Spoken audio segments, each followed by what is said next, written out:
నమస్తే, నేను స్వప్న, జర్నలిస్ట్. ఈరోజు నేను చెప్పబోయే విషయం ఒకరిని కించపరచడం కోసం కాదు, ఎవరి మీదైనా వ్యక్తిగత ద్వేషంతో కాదు. నా జీవితంలో జరిగిన సంఘటనలను, నేను ఎదుర్కొన్న అనుభవాలను, నా వద్ద ఉన్న ఆధారాల ఆధారంగా ప్రజలకు తెలియజేయాలనే ఉద్దేశంతో మాత్రమే ఈ వీడియో చేస్తున్నాను.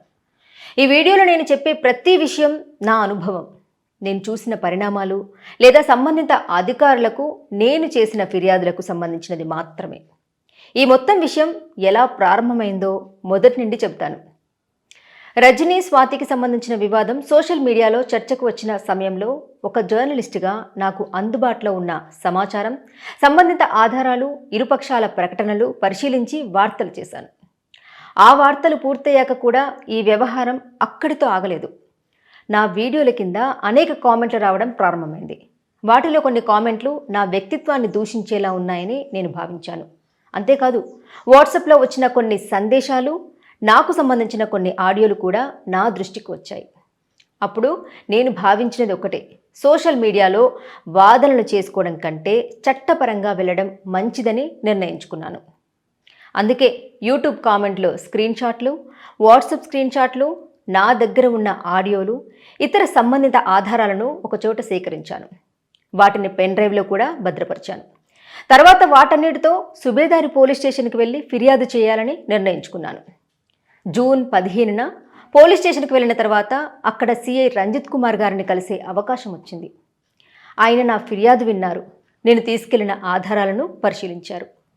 నా ఫిర్యాదుపై సంతకం చేశారు. అలాగే అవసరమైతే న్యాయ సలహా తీసుకోమని, పరువు నష్టం అంశాన్ని కూడా పరిశీలించవచ్చని సూచించారు. ఆ తర్వాత ఒక మహిళా కానిస్టేబుల్ నా పిటిషన్కు సంబంధించిన అక్నాలెడ్జ్మెంట్ ఇచ్చారు. అది తీసుకొని నేను ఇంటికి వచ్చాను. తర్వాత రోజు మళ్ళీ పోలీస్ స్టేషన్కి రావాలని, ఎస్ఎస్ సతీష్ గారిని కలవాలని సూచించారు. ఆ సూచన మేరకు నేను జూన్ 16న మళ్ళీ వెళ్ళాను. ఆయనను కలిసిన తర్వాత లేడీ కానిస్టేబుల్తో రజనీకి కాల్ చేసి మాట్లాడించడం జరిగింది.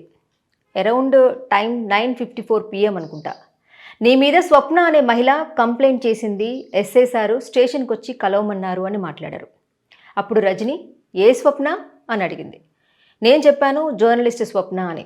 ఆ సంభాషణలో రజనీ మాట్లాడిన మాటలు: నా మీదే వార్తలు వేస్తున్నారు, నా మీదే కంప్లైంట్ ఇవ్వడానికి వచ్చారా? వాళ్ళు ఇస్తే మాత్రం కంప్లైంట్ మీరెలా తీసుకుంటారు అని క్వశ్చన్ వేసింది. వెంటనే పక్కన ఇంకో వ్యక్తి ఫోన్ తీసుకొని, హలో, నేను ప్రశాంత్ని అన్నారు. అక్కడ యాక్చువల్గా రజనీ హస్బెండ్ రాజేష్, మరి ఈ ప్రశాంత్ ఎవరో నాకు తెలియదు. కానిస్టేబుల్ని అని అవతల వ్యక్తి మాట్లాడారు. ఎవరు అని మళ్ళీ మహిళా కానిస్టేబుల్ అడగగానే నేను ప్రశాంత్, పాలకుర్తి కానిస్టేబుల్ అంటూ సంభాషణ ఏదో జరిగింది. అప్పుడు ప్రశాంత్ ఏంటి కంప్లైంట్ అని అడిగారు. అప్పుడు మహిళా కానిస్టేబుల్ సమాధానం: నాకెలా తెలుస్తుంది? ఎస్ఐ సారు రజనీ అనే మహిళకు కాల్ చేయమన్నారు, రేపు మార్నింగ్ స్టేషన్కి రమ్మన్నారు, నేను చేశాను, అంతవరకే నాకు తెలుసు అని సమాధానం చెప్పారు. తర్వాత ఎస్ఐ సూచన మేరకు ఏదో సోషల్ మీడియాలో వేధింపులు, కామెంట్స్ అని కానిస్టేబుల్ వివరించడం జరిగింది. ఫోన్ పెట్టేశాక ఆ తర్వాత ఎస్ఐ సారు సంబంధిత వారిని పిలిపిస్తాం అని చెప్పారు. నెక్స్ట్ డే కాల్ చేశాను. సార్తో మాట్లాడాను, ఎంజిఎంలో బిజీగా ఉన్నాను అన్నారు.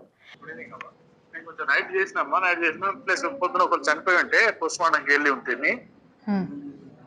ఆ డ్యూటీలోనే ఉండిపోయిందమ్మా. ఈవినింగ్ రాలేదు స్టేషన్కి. వచ్చినా కానీ ఒక 20 పిటిషన్స్ ఉంటే అవి చూసుకుని వచ్చేస్తా. సార్ ఏమన్నదమ్మా? మళ్ళీ మీకు ఆపోజిట్ దరఖాస్తు ఇచ్చిందో అటు అక్కడ మళ్ళీ రోజు వెళ్ళి ఎఫ్ఐఆర్ చేయండి ఆమె మీద అని చెప్తుందంట సార్. ఇక్కడ నా తప్పేం లేదు కాబట్టి వాళ్ళు చేయడానికి రెడీ ఉండరు కదా సార్. ఒకవేళ ఇప్పుడు తప్పు లేకుండా ఎఫ్ఐఆర్ చేస్తే రేపు నేను లీగల్గా ప్రొసీడ్ అవ్వనా సార్? నేను న్యూస్ లాగే వేశాను, కానీ ఆమె డైలీ వెళ్తుందంట అక్కడ. అంటే ఒక తెలిసిన బ్రదర్ ఉన్నారు, ఆ బ్రదర్ చెప్తున్నాడు నిన్న కూడా వచ్చిండ్రు సిస్టర్ అది అని చెప్పేసి అని పిటిషన్ పట్టుకొని వచ్చిందంట. మరుసటి రోజు కాల్ చేశాను. అప్పుడు వాళ్ళు మీకు కాల్ చేశారా, మాట్లాడారా అని అడిగారు. లేదు అని సమాధానం చెప్పాను. నేను అలాగే ఎదురు చూశాను. తిరిగి మరలా పోలీస్ స్టేషన్కి వెళ్ళాను. గంటల తరబడి వెయిట్ చేశాను. రాలేదు, ఈరోజు పిలుస్తాము, సాయంత్రం రండి అన్నారు. సరే అని అక్కడి నుండి తిరిగి WJI మీటింగ్ ఉంటే వెళ్లాల్సి వచ్చింది. సెల్ సైలెంట్లో ఉంది, చూసుకోలేదు. 5 o'clock ఏమో స్టేషన్కి వచ్చారంట. సతీష్ సార్ కాల్ చేశారు, నేను చూసుకోలేదు. సైలెంట్ ఉండడం వల్ల 6:30కి ఏమో చూసుకునేసరికి మిస్డ్ కాల్స్ ఉన్నాయి. ఎస్ఎస్ సతీష్ సార్ నాకు కాల్ చేసి సీరియస్ అయ్యారు. ఏంటమ్మా ఇంకా రాలేదు, వాళ్ళు వచ్చి వెయిట్ చేస్తూ ఉన్నారు అని చెప్పి మాట్లాడారు. అంటే నేను 3-4 డేస్ నుండి కంటిన్యూగా స్టేషన్కి వెళ్తూ ఉన్నాను. అక్కడ గంటలు గంటలు వెయిట్ చేస్తూ ఉన్నాను.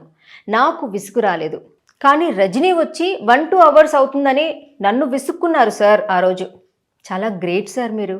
నిజంగా బాధితులు ఇబ్బంది పడ్డా పర్లేదు, కానీ బాధించిన వాళ్ళు మాత్రం ఇబ్బంది పడొద్దు అని సార్ ఉద్దేశం కావచ్చు. అందుకే కదా బిగ్ టీవీ న్యూస్లో కూడా సార్ గురించి గ్రేట్గా వచ్చింది న్యూస్. బాధితులు కంప్లైంట్ చేయడానికి వెళ్తే ఎంత బాగా స్పందించారు. నేను చెప్పాల్సిన అవసరం లేదు, అందరూ చూశారు.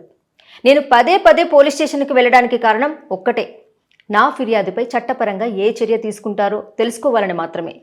ఎవరిపైనా ఒత్తిడి చేయడం కాదు, ఎవరినైనా బెదిరించడం కాదు. నాకు అందుబాటులో ఉన్న చట్టబద్ధమైన మార్గాన్నే నేను అనుసరించాను. ఆ రోజు జరిగిన పరిణామాలు ఈ మొత్తం వ్యవహారంలో ఒక కీలక మలుపుగా మారాయి. నేను చెప్పినట్లుగానే 4 రోజుల తర్వాత సంబంధిత వ్యక్తులను పోలీస్ స్టేషన్కు పిలిపించారని నాకు సమాచారం వచ్చింది. ఆ రోజు నేను కూడా స్టేషన్కి వెళ్ళాను. ఆ సమయంలో నా వెంట ఈ వ్యవహారంలో బాధితురాలుగా నేను భావించిన స్వాతి కూడా స్టేషన్కి వచ్చింది. అదే సమయంలో రజని కూడా వచ్చింది.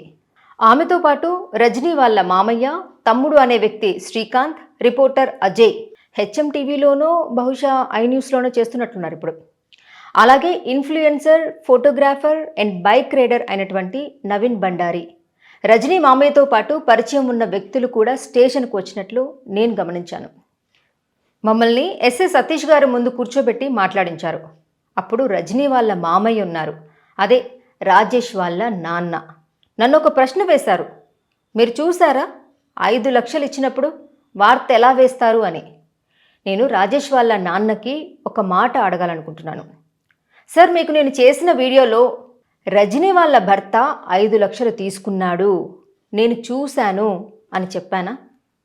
రాజేష్ అనే వ్యక్తి 5 లక్షలు స్వాతి దగ్గర తీసుకున్నాడు అని స్వాతి ఆరోపిస్తుంది అన్నానా? లేక రాజేష్ 5 లక్షలు తీసుకున్నాడు అని నేను చూసినట్లు చెప్పానా? నన్ను అడగడం ఏంటి సార్ మీరు? నేనేదో రాజేష్ని ఒక చీటర్, ఒక ఉమనైజర్, ఒక ఫ్రాడ్ అని వార్త వేసినట్లుగా నన్ను క్వశ్చన్ వేశారు సార్ మీరు. ఈ సంభాషణ మధ్యలో వెంటనే ఎస్సేశారు, 2 మహిళల మధ్యలో మీరెందుకు అని రజనీ వాళ్ళ మామయ్యని బయటికి పంపించేశారు. మొదట రజనీ తన వైపు నుండి వివరణ ఇవ్వడం ప్రారంభించింది. తనకు నాపై వ్యక్తిగత కక్ష లేదని, నన్ను సీనియర్ అక్కలా భావించేదని, ఒక సామాజిక కార్యక్రమం ద్వారా పరిచయం ఏర్పడిందని చెప్పింది. గతంలో తనకు సన్మానం కూడా చేసిన సందర్భం ఉందని పేర్కొంది. మా మధ్య వ్యక్తిగత శత్రుత్వం లేదని ఆమె చెప్పింది. తను చెప్పింది వాస్తవం. తనకి నాకు వ్యక్తిగతంగా ఎలాంటి శత్రుత్వం లేదు. అసలు నాకు రజనీ స్టార్టింగ్లో వాట్సాప్ మెసేజ్ చేసింది. నేను ప్రెస్ క్లబ్ మీద చేసిన వార్తలకి వాట్సాప్ చాట్ చదువుతాను, వినండి.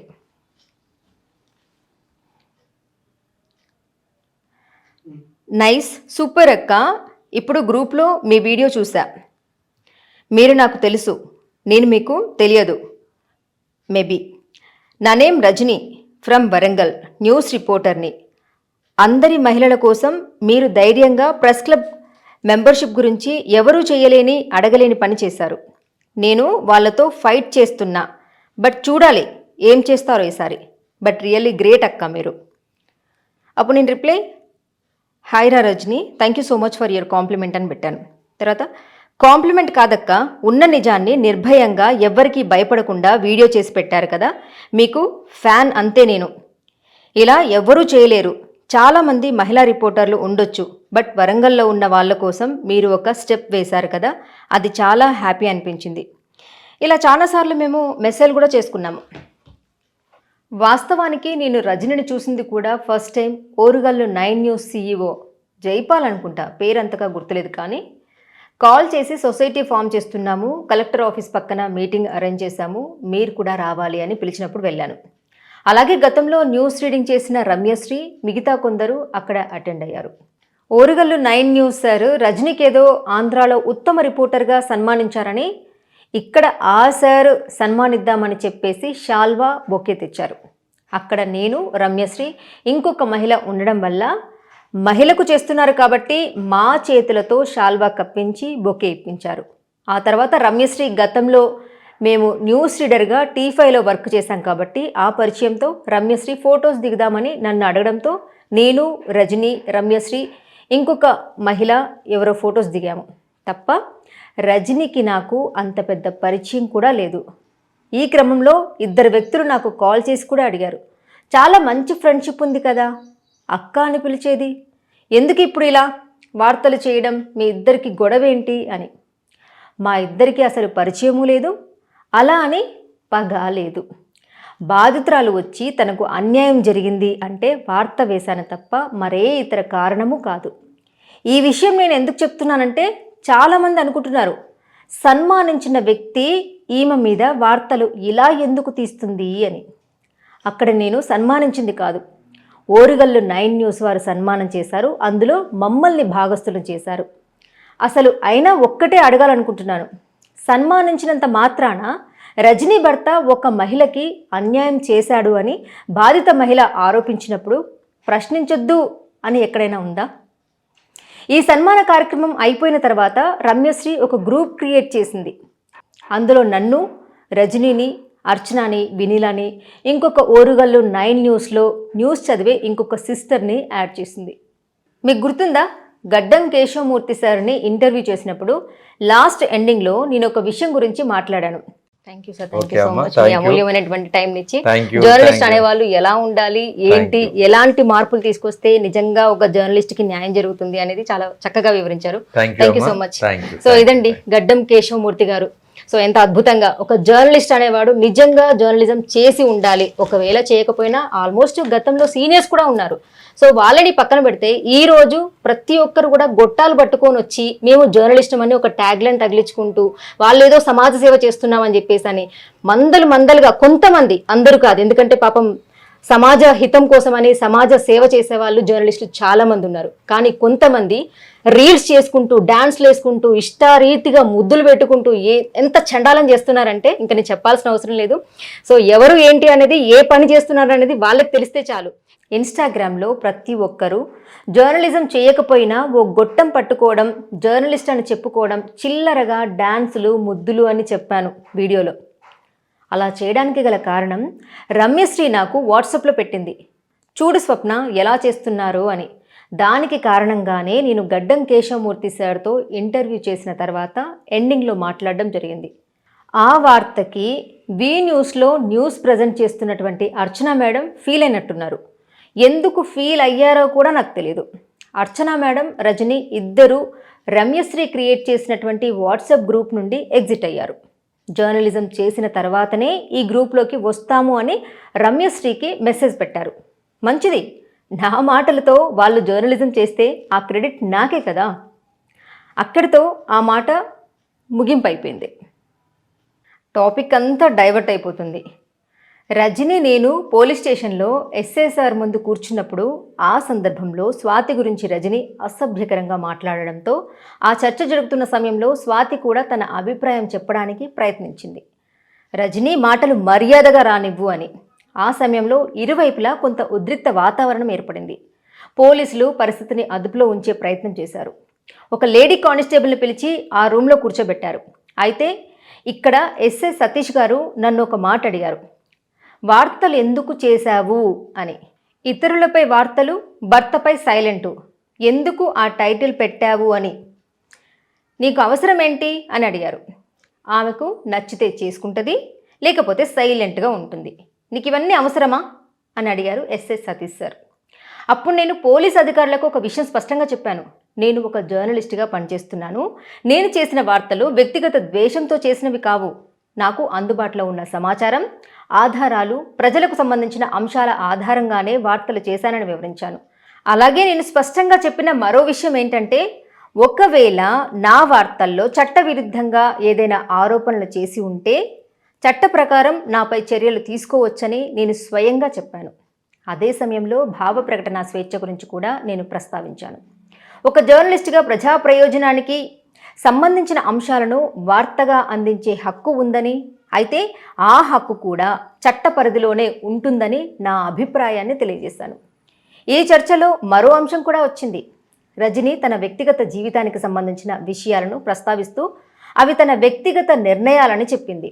నేను 3 పెళ్ళిళ్ళు చేసుకుంటే మీకెందుకు, 4 పెళ్ళిళ్ళు చేసుకుంటే మీకెందుకు, నా పర్సనల్ లైఫ్ నా ఇష్టం అని చెప్పింది. దానికి నేను స్పందిస్తూ వ్యక్తిగత జీవితం నా ప్రధాన అంశం కాదని, అయినా తన పర్సనల్ లైఫ్లో 3 పెళ్ళిళ్ళు చేసుకుంటే నాకేంటి, ఎన్ని పెళ్ళిళ్ళు చేసుకుంటే నాకేంటి. రజనీ చెప్పినట్లు అది తన వ్యక్తిగత విషయం, ఎన్ని పెళ్ళిళ్ళైనా చేసుకునే రైట్ తనకుంది. కానీ ఇక్కడ బాధితురాలు స్వాతి ఎవరైతే ఆరోపణలు చేసిందో అది వార్తగా వేసిన తర్వాత నీచమైన కామెంట్స్ పెట్టడంతో ప్రజా వేదికల్లో జరిగిన వ్యవహారాలు, వాటికి సంబంధించిన ప్రభావం, ప్రజల ముందుకు వచ్చిన విషయాలే నా వార్తకు కారణమని వివరించాను. మళ్ళీ ఆ మాటల సందర్భంలోనే నా 5 సంవత్సరాల బిడ్డను లాగారు బయటకి అని ఫొటోస్ తీసి చూపిస్తుంది లేడీ కానిస్టేబుల్కి. కానీ అక్కడ నేను వాళ్ళ కూతుర్ని ఎక్కడా నేను చూపించలేదు. తనకి వాట్సాప్ కాల్ ఎప్పుడైతే చేశానో వాట్సాప్ డీపీలో రజనీ మరియు తన పాప ఫోటో ఉంటుంది. ఆ పాప ఫోటో కూడా నేను బ్లర్ చేశాను. కానీ అక్కడ కూడా రజనీ నేను వాళ్ళ పాపని లాగాను అని మాట్లాడింది. నిజంగా అలా నేను పాప ఫోటో పెట్టి ఉంటే మరి లీగల్గా ఎందుకు నా మీద కేసు పెట్టలేదు రజనీ? ఆ తర్వాత నేను యూట్యూబ్ కామెంట్ల అంశాన్ని మళ్ళీ పోలీస్ అధికారుల దృష్టికి తీసుకువెళ్ళాను. నా వీడియోల కింద వచ్చిన కొన్ని కామెంట్లు నన్ను లక్ష్యంగా చేసుకొని ఉన్నాయని నేను భావిస్తున్నానని చెప్పాను. అప్పుడే సార్, పలానా జీన్యూస్ గంగా ప్రవాహం స్వప్న అని పెట్టలేదు కదా ఆ బూతులు, అలాంటప్పుడు నిన్నన్నట్లు ఎలా అవుతుంది అని అన్నారు. మిమ్మల్ని ఒకటి అడుగుతున్నాను సతీష్ సార్, నా వాట్సాప్కి ఎవరైనా తిట్టుకుంటూ మెసేజ్ పెడితే అది నన్ను తిట్టినట్టే. అలాగే నేను పెట్టిన వార్తకి ప్రూఫ్స్ తీసుకురమ్మని ఎవరినైనా బూతులు తిడుతూ ఉంటే అది నన్ను అన్నట్లే. స్పెసిఫిక్గా నా పేరు చెప్పాల్సిన అవసరం లేదు సతీష్ సార్.